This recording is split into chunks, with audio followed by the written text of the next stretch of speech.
ঠিক এমন বাংলাদেশি আমরা চাই।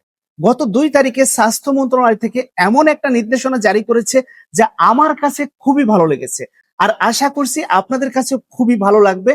কি ছিল সেই নির্দেশনায় আমি পড়ে শোনাচ্ছি, ভিডিওটি না টেনে শেষ পর্যন্ত দেখবেন আর ভিডিওটি শেয়ার করে সবাইকে সতর্ক করে দিবেন।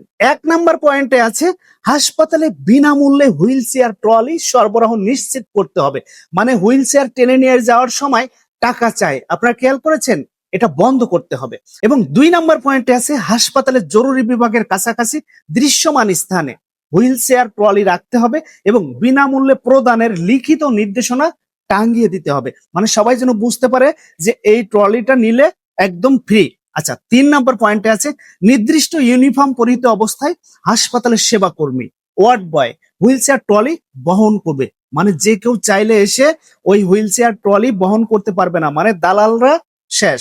4 নম্বর পয়েন্টে আছে, বহিরাগত কেউ হুইল চেয়ার ট্রলি বহন বা টাকার বিনিময়ে হুইল চেয়ার ট্রলি সরবরাহ সেবা প্রদান করতে পারবে না। তার মানে যে কেউ চাইলে হুইল চেয়ার ধরে টাকা চাইতে পারবে না। 5 নম্বর পয়েন্টে আছে, হাসপাতাল দালাল মুক্ত করতে হবে। এটা আমার কাছে খুবই ভালো লেগেছে।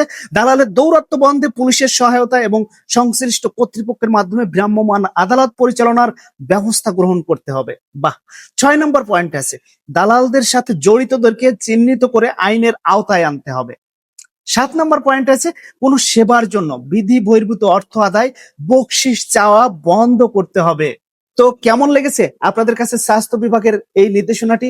আমার কাছে কিন্তু খুবই ভালো লেগেছে, আরো ভালো লাগবে যদি আমরা সবাই সতর্ক হই এবং স্বাস্থ্য বিভাগের এই নির্দেশনাটার বাস্তবায়ন হয়। বাস্তবায়ন দেখতে চাই। এই ভিডিওটি শেয়ার করে সবাইকে সতর্ক করে দিন।